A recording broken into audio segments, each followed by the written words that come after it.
2004 civil जज में उन्होंने पूछा कि मध्य प्रदेश भू राजस्व संहिता का विस्तार होगा संपूर्ण भारत पर, संपूर्ण मध्य प्रदेश पर, जम्मू कश्मीर राज्य को छोड़कर संपूर्ण भारत पर, या उपरोक्त में से कोई नहीं। और आप विश्वास नहीं करेंगे 79% बच्चों ने जम्मू कश्मीर राज्य को छोड़कर संपूर्ण भारत पर लगा दिया, क्योंकि उनके आदत में वो पड़ा हुआ है।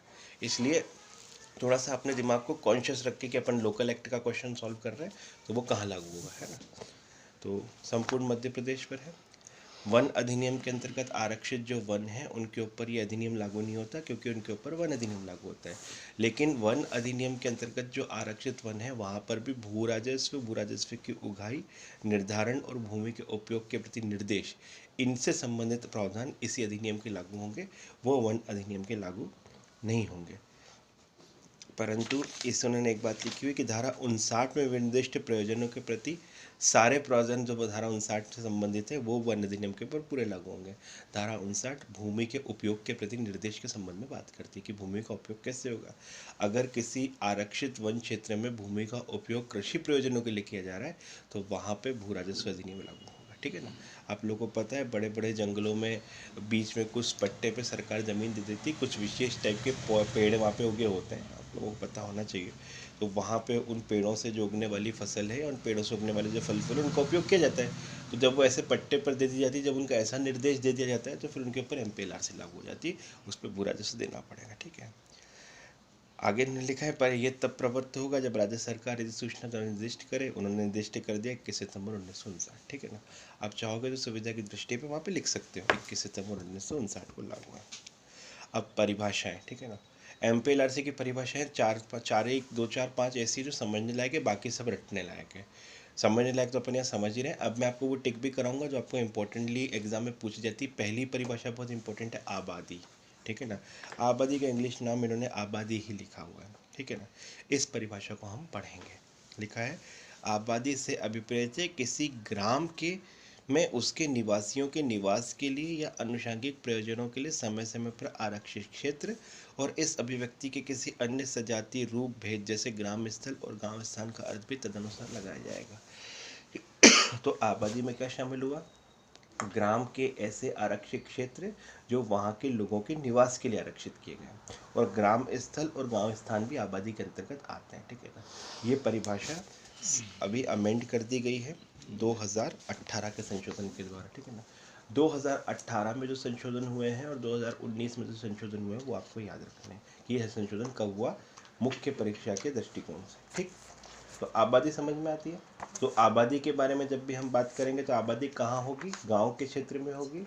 और गांव के क्षेत्र में आबादी का मतलब कैसी आबादी से होगा, जो गांव के लोगों के रहने के लिए जो क्षेत्र आरक्षित किए गए वो आबादी होते हैं, ठीक है। वेस्ट के अंदर स्थल और गांव स्थान भी शामिल है। नंबर 2, कृषि। इंपॉर्टेंट डेफिनेशन है कृषि की भी, इसको भी हम पढ़ेंगे। लिखा है कृषि के अंतर्गत वार्षिक या नियतकालिक फसलों का जिसमें पान तथा सिंगाड़े और उद्यान की उपज सम्मिलित है उगाया जाना। आपको याद जो यहाँ पे समझना है वो है वार्षिक और नियतकालिक फसलें, जैसे रबी की फसल, खरीफ की फसल, ये वार्षिक फसलें होती है, नियतकालिक समय में ही लगाई जा सकती है। इसके अंदर पान सिंगाड़े और उद्यान की उपज, ये सारी चीज़ें जो है इसके अंदर शामिल होती है। ये कृषि करना कहता है, कृषि के अंतर्गत आता है। उद्यान कृषि, हॉर्टिकल्चर जिसको अपन बोलते हैं, ठीक है ना, वो भी इसके अंतर्गत आता है। फलोद्यान लगाना, उनका संरक्षण करना, ये भी कृषि के अंतर्गत आता है। चारे, चराई या छप्पर छाने की घास के लिए भूमि को आरक्षित करना, ये भी कृषि के अंतर्गत आता है। नगरीय क्षेत्रों की उपांत सीमा से 5 किलोमीटर से अधिक दूरी पर स्थित किसी क्षेत्र में कुक्कुट पालन, मछली पालन और पशुपालन के लिए भूमि का उपयोग करना। यानी नगरीय क्षेत्र समझ में आता है, ऐसे क्षेत्र जो गांव क्षेत्र में नहीं आते वो नगरीय क्षेत्र होते हैं। उनकी 5 किलोमीटर की सीमा तक कुक्कुट पालन, मछली पालन या पशुपालन के लिए भूमि का उपयोग कर रहा है तो ये समझा जाएगा कि वो कृषि कार्य कर रहा है। ये कृषि की डेफिनेशन ऐसी की ऐसी आप लोग को रटना है, इसमें समझने लायक कुछ नहीं है। आप सब लोग तो खेती बाड़ी से जुड़े हुए लोग हो ही, तो आप तो समझते ही होंगे कैसे ये सब चीज़ें होती है ना। अब कृषि वर्ष इंपॉर्टेंट है, याद कर लो। 1 जुलाई को कृषि वर्ष शुरू होगा या ऐसी अन्य तारीख को शुरू होगा जो राज्य सरकार अधिसूचना में निर्दिष्ट करे। 1 जुलाई को शुरू होगा, नहीं तो अगर ये चीज़ समझ लेना कि राज्य सरकार को MPLRC में पावर है कि कृषि वर्ष को बदल भी सकती है, ठीक है ना। वैसे 1 जुलाई है लेकिन राज्य सरकार कुछ और भी कर सकती है। मंडल की परिभाषा आप लोग पढ़ना है, वास्तविक कृषक इंपॉर्टेंट है, लिखा है वास्तविक कृषक से विपरीत है ऐसा कोई व्यक्ति जो भूमि पर स्वयं खेती करता है या ये युक्त रूप से यह प्रत्याशा की जा सकती है कि वह स्वयं खेती करेगा। ठीक है ना, स्वयं खेती करने का मतलब भी हम पढ़ेंगे कि स्वयं करता है या अपने परिवार के सदस्य के माध्यम से करता है। लेकिन इस धारा के लिए वास्तविक कृषक कौन होगा, जब भूमि पर स्वयं खेती करेगा। सहकारी सोसाइटी की परिभाषा इंपॉर्टेंट है, कई बार पूछी हुई है। लिखा है सहकारी सोसाइटी से विपरीत है सोसाइटियों से संबंधित किसी विधि के जो राज्य के किसी क्षेत्र में तत्समय प्रवृत्त हो अधीन रजिस्ट्रीकृत सोसाइटी। हमारे मध्य प्रदेश में सोसाइटीज़ रजिस्ट्रेशन एक्ट लागू है, उसके अंतर्गत जो सोसाइटी रजिस्टर्ड हो वो सहकारी सोसाइटी होती है। विकास योजना की परिभाषा, सरकारी वन की परिभाषा आपको पढ़नी है। सरकारी पट्टेदार का अर्थ क्या होगा, तो धारा 181 में दिया हुआ है, वो आप लोगों को पढ़ना है। खाता इम्पोर्टेंट परिभाषा है और अब थोड़ी सी आसान है, पहले खाते की परिभाषा लंबी चौड़ी थी। अब खाते की परिभाषा 2i होल्डिंग। खाता क्या होता है, खाता से अभिप्रेत है ऐसा भूखंड जिस पर भू राजस्व पृथक रूप से निर्धारित किया गया हो और जो एक ही भूधृति के अधीन धारित है। सीधे कहने का मतलब ये है कि जहाँ किसी व्यक्ति ने किसी भूमि को, कृषि भूमि को पट्टे पर लिया और उस पट्टे पर जो भूखंड उसने एक या दो पे लिए, दोनों पे अलग अलग भू राजस्व निर्धारित है। मान लो मैंने ये पूरा लैंड का टुकड़ा, ये पूरा मैंने पट्टे पर लिया कृषि भूधृति के रूप में कृषि कार्य करने के लिए, लेकिन इसमें एक हिस्से पे भू राजस्व अलग से निर्धारित किया गया और एक हिस्से पे अलग से निर्धारित किया, तो ये जो संपूर्ण टुकड़ा होगा ये खाता कहलाएगा। ठीक है ना, अगर भू राजस्व, अगर एक ही पे पूरा भू राजस्व निर्धारित है तो वो खाता नहीं कहलाएगा। लेकिन अगर एक ही लैंड के टुकड़े पे, भूमि के एक ही टुकड़े पे भू राजस्व अलग अलग रूप से निर्धारित किया गया है तो वो पूरा लैंड का टुकड़ा खाता कहलाएगा। ठीक। सुधार, आपको सुधार के अंतर्गत सिर्फ याद रखना है कि सुधार खाते में किया जा सकता है। खाते के फायदाप्रद उपयोग के लिए कोई भी कार्य हम करें या जो भी कार्य किए जा सकते हैं वो सब सुधार कहलाते हैं। ये जो पॉइंट इसके अंदर लिखे हैं आपको याद रखना है, जैसे जल संग्रहण के लिए कुएं बनाना, जल सारणियाँ बनाना, बांधों और अन्य संक्रमणों का निर्माण करना, है ना। जलों के और बाढ़ों से जल के कटाव के लिए जो है आसपास वो बना देते हैं ना पालियाँ, आप लोगों को पता ही है। वृक्षारोपण करना, भूमि का कृष्यकरण करना, भूमि की सफाई करना, घेरा लगाना, सब खाते में सुधार की चीज़ें आती है। ध्यान आपको सिर्फ रखना है कि सुधार खाते से संबंधित विषय है। ठीक है ना। और उसके अंतर्गत अस्थायी जितने भी काम किए जा सकते हैं, जैसे अस्थायी कुएं, अस्थायी जल सारणियाँ, अस्थायी बांध बनाना, ये सब सुधार के अंतर्गत नहीं आता। यानी स्थायी तौर पे जो भी सुधार किया गया वो सुधार होगा और वो खाते के संबंध में होगा। डेफिनेशन 2 किस में दी हुई है, आई में, जे में दी हुई है, 2J में दी हुई है ना। अब भूमि की परिभाषा इंपॉर्टेंट है। लैंड, भूमि से अभिप्रेत है धरती की सतह का कोई भाग, चाहे वह जल के नीचे हो या ना हो। यही चीज़ें लैंड रेवेन्यू को मछली पालन तक लेके जाती है। अगर आप ज़मीन के, नदी के अंदर, समुद्र में, तालाब में, झील में नीचे भी मछली पकड़ रहे हो या मछली पालन का काम करते हो तो वो भी कृषि के अंतर्गत आता है। ठीक है ना, यानी ऐसी भूमि की सतह जो जल के नीचे हो। ऐसा तो है नहीं कि जल के नीचे कुछ होता नहीं, भूमि तो कहीं ना कहीं आ ही जाएगी, तो वो भी है ना। और जहाँ भी संहिता में भूमि के प्रति निर्देश किया गया है वहाँ उसके संबंध में समझा जाएगा कि उसके अंतर्गत समस्त चीज़ें जो ऐसी भूमि से बद्ध हो या ऐसी भूमि से बद्ध हो किसी स्थायी चीज़ से स्थायी रूप से जकड़ी हुई है। मतलब भूमि से बद्ध और भूमि से स्थायी रूप से जकड़ी हुई सारी चीज़ें भूमि के अंतर्गत आएगी, जैसे मकान, दुकान, जो भी चीज़ें भूमि से स्थायी रूप से जकड़ी हुई हो। ठीक है ना, वो सब भूमि के अंतर्गत आएगी। ठीक है ना, तो भूमि के अंतर्गत जल के नीचे की भूमि और भूमि से स्थायी रूप से जकड़ी हुई चीज़, ये भूमि से आएगी। भूमिहीन व्यक्ति, है ना, लिखा हुआ है लैंडलेस पर्सन, ऐसा पर्सन जिसके पास भूमि ना हो। अब भूमि की परिभाषा हम ऊपर पढ़ चुके हैं, अब इसके पास क्या नहीं है समझ में आ जाएगा। इंपॉर्टेंट डेफिनेशन है।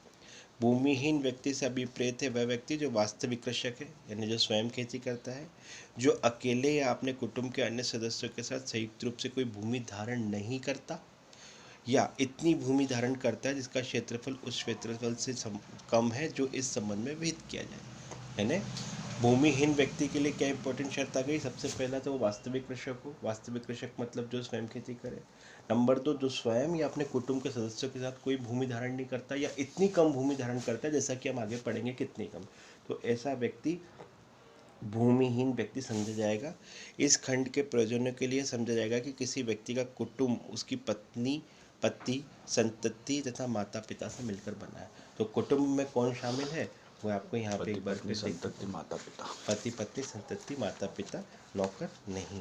ठीक है ना। भू अभिलेख की डेफिनेशन आप लोगों को पढ़नी है, क्या होता है, ठीक है ना। भू राजस्व इम्पोर्टेंट भी है और नई भी जोड़ी हुई है। असाइनमेंट क्या है, भू राजस्व अभिप्रेत धारित भूमि के लिए राज्य सरकार को दिए समस्त धन और इसमें सम्मिलित है प्रीमियम, लगान, पट्टा धन, प्रमुक्ति, भाटक तथा इन अभिव्यक्तियों को अन्य सजातीय रूप, ठीक है। तो क्या क्या शामिल है भू राजस्व में, राज्य सरकार को दिए जाने वाला धन, किस लिए, जिस व्यक्ति ने भूमि धारित करी है, और राज्य सरकार को दिए जाने वाले धन में क्या क्या शामिल होगा, पहला प्रीमियम, दूसरा लगान, तीसरा पट्टा धन, चौथा प्रमुक्ति भाटक और पांचवा इससे संबंधित और कोई भी चीज़ हो तो वो भी इसमें शामिल होगी, भू राजस्व में शामिल होगी। आप लोगों को भू राजस्व की डेफिनेशन वो कई बार पूछ चुके हैं कि निम्न में से क्या भू राजस्व नहीं शामिल होता, ठीक है ना। जब भी भू राजस्व की हम बात करेंगे तो याद रखना ये वर्ड लिखे आ सकते हैं, अगर ये भूमि से संबंधित ना हो तो फिर ये भू राजस्व की डेफिनेशन नहीं है। विधि व्यवसाय की परिभाषा आप लोगों को पढ़नी है, आम्र कुंज की डेफिनेशन आप लोगों को पढ़नी है। वैसे कहीं भी आम्र कुंज की डेफिनेशन पूछी नहीं उन्होंने, लेकिन एक बार नंबर पूछ लिया था कि आम्र कुंज की डेफिनेशन कौन से सेक्शन में। बाजार मूल्य और फलोद्यान आप लोगों को पढ़ना है। राजस्व वर्ष कब से तारीख होगा, राजस्व वर्ष से अभिप्रेत वह वर्ष जो ऐसी तारीख से प्रथम प्रारंभ होगा जिसे राज्य सरकार अधिसूचना द्वारा किसी विशेष स्थान के बारे में नियत करे। क्या होता है राजस्व वर्ष, वैसे कब से चालू होता है? हाँ ऐसे ही है। अब स्वयं खेती करना, हमने कहा था वास्तविक कृषक ऐसा कृषक होता है जो स्वयं खेती करता है। स्वयं खेती करना क्या होता है, स्वयं खेती करने से अभिप्रेत अपने स्वयं के श्रम द्वारा या अपने कुटुंब के किसी भी सदस्य के श्रम द्वारा या ऐसी मजदूरी जो नकदी या वस्तु के रूप में देय हो किंतु फसल के अंश के रूप में नहीं रखे गए सेवकों द्वारा। तो कोई व्यक्ति वास्तविक कृषक कब होगा, जब वो स्वयं खेती करेगा। स्वयं खेती का करने का मतलब होता है वो खुद का श्रम से खेती कर रहा है, अपने परिवार कुटुंब के किसी सदस्य के श्रम से खेती कर रहा है। कुटुंब के सदस्य में कौन कौन शामिल है हम पढ़ चुके हैं। और या वो किसी नौकरों के माध्यम से खेती करवा रहा है, लेकिन नौकरों को नकदी या कोई वस्तु दे रहा है उसके बदले में, उसका फसल का अंश उसके बदले में नहीं दे रहा। ये चीज़ इंपॉर्टेंट है जो आपको ध्यान रखना है, ठीक। दखल रहित भूमि इंपॉर्टेंट है, लिखा है दखल रहित भूमि से अभिप्रेत है ऐसी भूमि जो आबादी या सेवा भूमि से या किसी भूमि स्वामी या सरकारी पट्टेदार द्वारा धारित भूमि से भिन्न है। यानी जो ना आबादी में आती हो, ना सेवा भूमि में आती हो, ना किसी भूमि या सरकारी पट्टेदार द्वारा भूमि, तो वो भूमि स्वामी। सारी भूमियाँ दखल रहित भूमि होती है, उस पर किसी का कोई इंटरफेरेंस नहीं होता।